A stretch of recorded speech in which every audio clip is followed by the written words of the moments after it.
Ave María Purísima, sin pecado original concebida. Capítulo 3.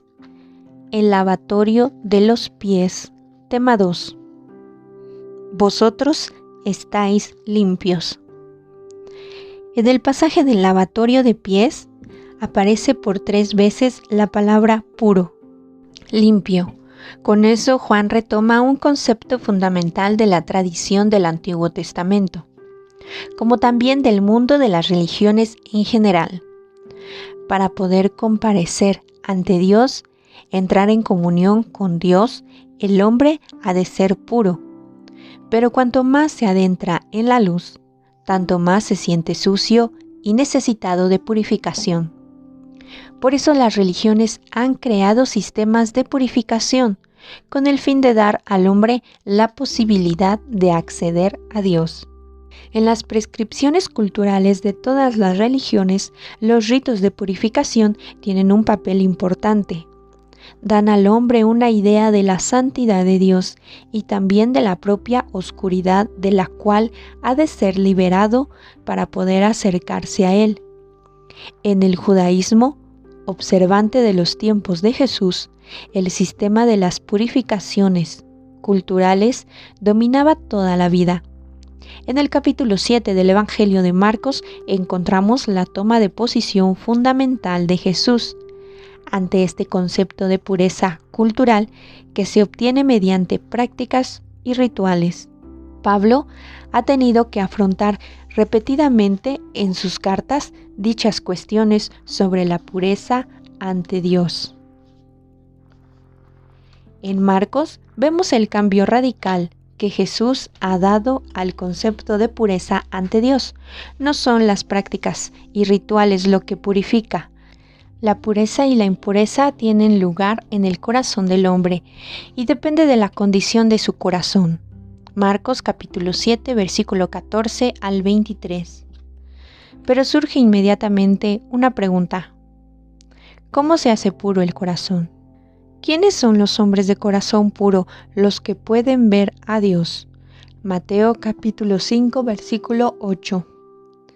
La exégesis liberal ha dicho que Jesús habría reemplazado la concepción ritual de la pureza por una de orden moral. En el lugar del culto y su mundo, se pondría ahora la moral. Consiguientemente, el cristianismo sería esencialmente una moral, una especie de rearme ético, pero así no se hace justicia a la novedad del Nuevo Testamento.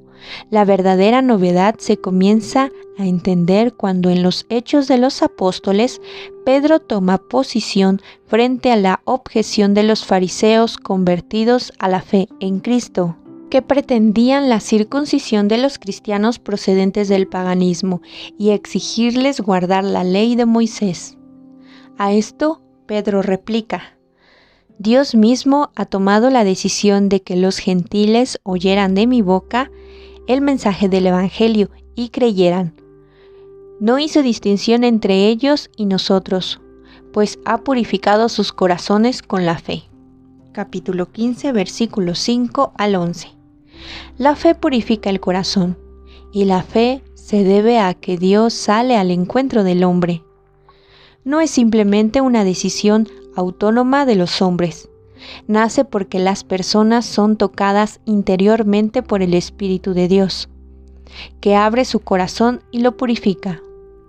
Juan ha retomado y profundizado este gran tema de la purificación, mencionando solo brevemente en las palabras de Pedro, en el relato del lavatorio de pies y bajo la palabra clave de santificación, en la oración sacerdotal de Jesús. Vosotros ya estáis limpios por las palabras que os he hablado. Dice Jesús a sus discípulos en el discurso sobre la vid, capítulo 15, versículo 3.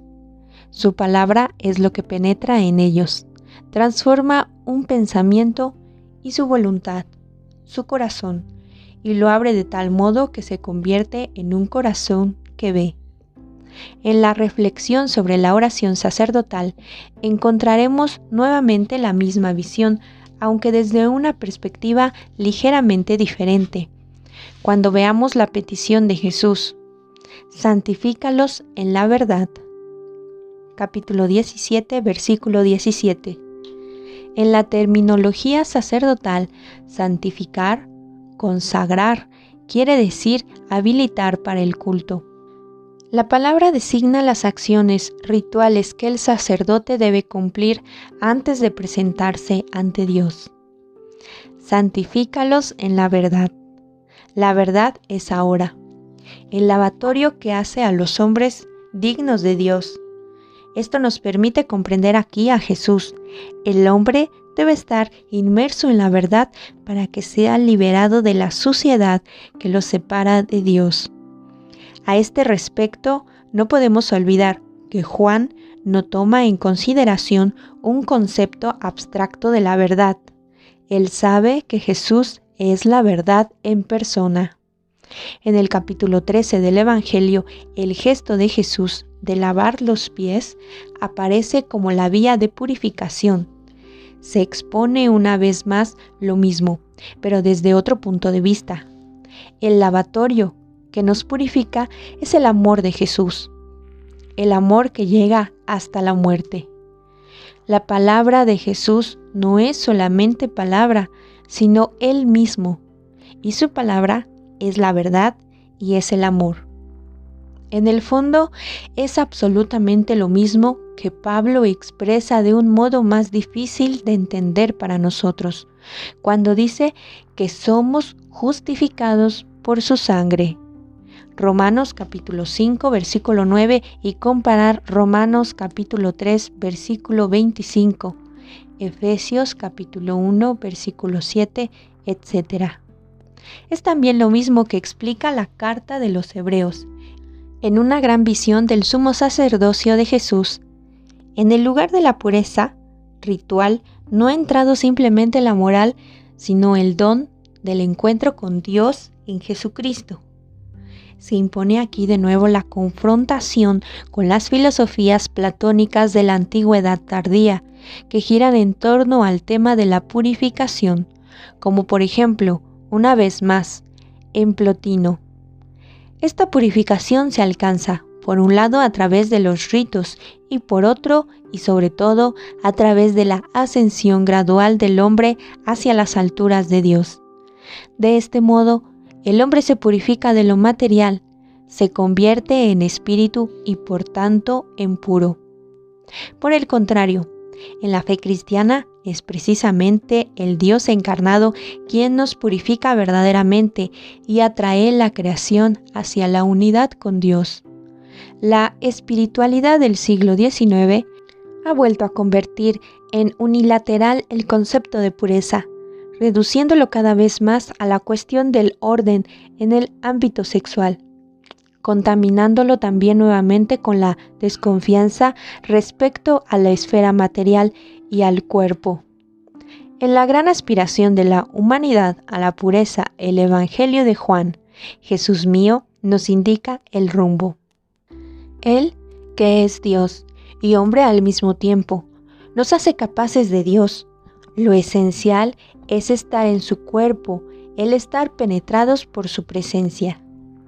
Quizás sea útil hacer notar ahora que la transformación del concepto de pureza en el mensaje de Jesús demuestra una vez más lo que hemos visto en los capítulos segundos sobre el final de los sacrificios de animales respecto al culto y al nuevo templo. Así como los antiguos sacrificios eran un tender hacia el futuro, en actitud de espera y recibiendo su luz y su dignidad de ese porvenir hacia el que estaban orientados, también los usos rituales de purificación que pertenecían a este culto eran igual que aquellos, como diría los padres. Sacramentum futuri, una etapa en la historia de Dios con los hombres o de los hombres. Con Dios, una etapa que quería crear una apertura hacia el futuro, pero que tuvo que ceder el puesto al haber llegado la hora de la novedad.